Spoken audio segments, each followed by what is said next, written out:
Ayun, hello sa mga badminton lovers dyan. Meron tayo ditong Victor na A830 Nitrolite wide version.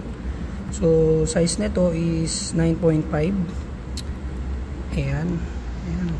Check na natin kung gaano kabigat. So 353.7 grams. Ayan ang bigat niya, isa. Sa size na 9.5. Depende kasi yan kung ano yung size nyo. So sa mga 9.5 na size, timbang nya, ang bigat nya 353.8 yan. Ayan siya.